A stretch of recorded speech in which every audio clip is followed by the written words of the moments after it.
Let's see if I can do this voiceover in one take.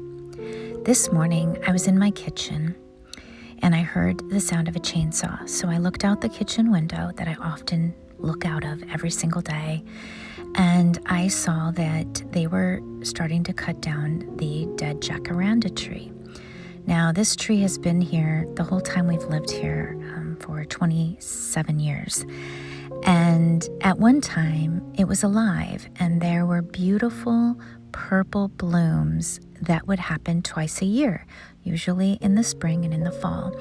And I loved to look out my window and see the beautiful purple tree when it was blooming. And when it wasn't blooming, it was beautifully green and filled with leaves. Always a place for birds to hang out and squirrels to run up and down. And it sort of became sort of like entertainment for me, this tree. After many years, all of a sudden I noticed the tree was not blooming anymore and there were no more leaves. And it has been like this for too many years to count. And I would wonder, why are they leaving a dead tree to just be there? But then today, when I saw them cutting it down, I had the opposite feeling. I thought, why are they cutting down my tree? Yes, I'm calling it my tree. I love to see the crows land in this tree, and also the doves and all the other kinds of birds that sit in the tree. I've even seen a hawk in this tree. And now there won't be any birds in this tree.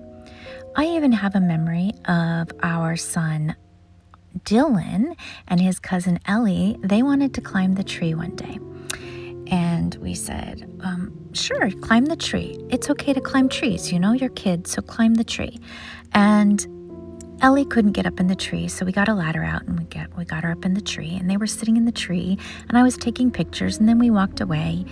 And this older man was on a walk, and he saw them in the tree. And he said, get out of that tree. You're going to hurt yourself. If you don't get out of that tree, I'm going to call the police. And they were a little bit traumatized by that experience because their mom, their parent, and their grandmother said, climb the tree. And then they had this man saying, get out of the tree. So I'm sure they were a little bit confused, but I have that memory. I have a photograph somewhere. I don't know where. I can't seem to recall where it's at, but I know in my mind I can just see them in that tree. And oh boy, I literally sat in my kitchen today and I watched him cut all the branches off this tree. And I could hear the cracking. And then he had two different kinds of chainsaws. He had one that was less noisy, and then he had one that was really noisy, the kind you had to crank, pull the cord, and it was super noisy. And oh my goodness, look at this. Just look at this. I watched it all happen, and I had to record it. And then I texted my mother-in-law, Mama Bear, and I said, Mama Bear, they're taking our tree down. They're cutting our tree down. And she said she knew, she saw it, and she wanted to film it, but she didn't film it. And she also wanted to run over there and kind of scold them, like, why are you taking our entertainment down? Why are you taking our tree down? But she did not, but we laughed about it. And then she called me the historian. I'm always documenting all the things. And it reminds me of when they replaced the street lamps in our neighborhood. They took all of the old-fashioned, beautiful street lamps down one time. And I just couldn't believe it because they were just so classic. And they put a more modern light up, right? So I went out there and I asked the workers, can I have these little feet? Because the lamp posts had little feet. And they said, sure, take the feet. So I took quite a few of the feet, and I still have them to this day. Actually, I will show them in a future video, these lamp feet that I took.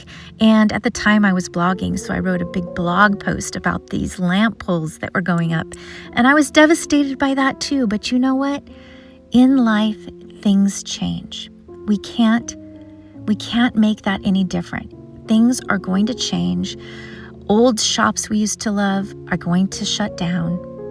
And trees that we dearly love that sadly die are going to have to be cut down.